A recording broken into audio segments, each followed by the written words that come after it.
Coach, I know the players are excited to be back at it. How about you? Is this kind of fun to get the spring ball going here? Yeah, it's really good. Good to get going. Good practice today, so we had a lot of enthusiasm. I'd say it seemed like the guys were going after it day one, energy level up. Have you seen that all throughout the off season? Yeah, we've had a really energetic off season. I thought it's probably it's the best off season we've had, and we had a good one last year too. But you know, it's the first day of spring. Everybody's always enthusiastic. But I thought we executed at a little higher level than some spring starts. You know. How much of it is running off and running for the cycle just the success of last season? Hard to gauge. It's been a while since then. I mean, obviously it helps, and it helps. You know, has everybody excited. But you know, I mean, it's been a long time and a lot of work since then. So hard to gauge. I think you guys always talk about getting better. Are there any groups in particular you're interested in seeing how they develop over this spring and how this time usually do it? Well, we're still real young. Got a couple of young receivers. Got some guys that will step up on D-line and linebacker, and then the other guys, and then a couple young linemen. But after that, we want to, you know, mainly just make everybody better.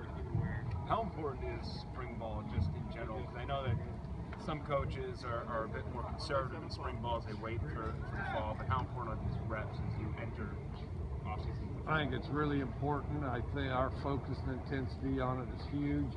They're our longest practices of the season, and those coaches that think that are completely out of their mind.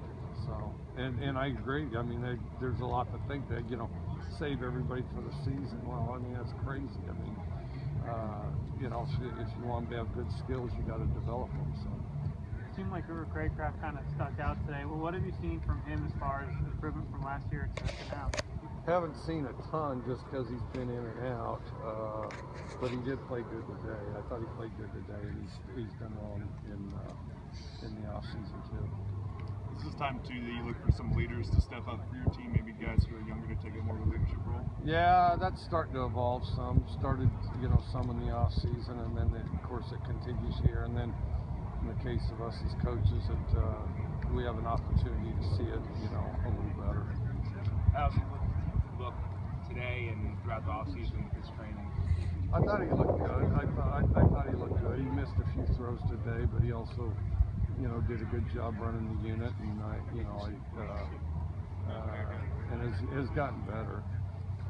What about Priester allows him to be successful inside, and why did you decide to move him over to that age position?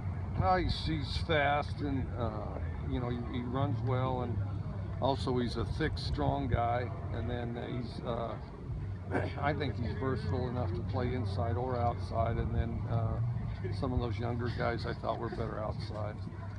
Those H's have been the kind of small, quick guys in the past, but What does having physicality and size add at that position? It's definitely beneficial. You know, I mean, and then you know, he gets across the field quick, and he's a big target. So. Coach, talking about losing Gunnar and Joe, guys with that many starts and then you built side by side. What's it like to replace those guys from the X&O standpoint and the leadership standpoint? Have you ever had any time in your career where you've had to replace two guys like that side by side? Yeah, sometimes I've had to replace 5. Yeah, usually you have to replace more than 2, so that part's good that we're only replacing 2, so we got everybody back at 2, and then some young guys have played some, and we have good guys to work with. We just have to break them in, you know, because yeah, I think we got good guys, and you know, I thought Gunnar was a good vocal leader, and then of course Joe was a real skilled player, but I think Dillard, you know, is as athletic as any of them, and then O'Connell's bigger than them, and then there's some other guys to pick from too. Those guys are kind of leading it off, and we'll see where it goes. What's it been like mentoring coaches from other parts of the country, and what have you been telling them?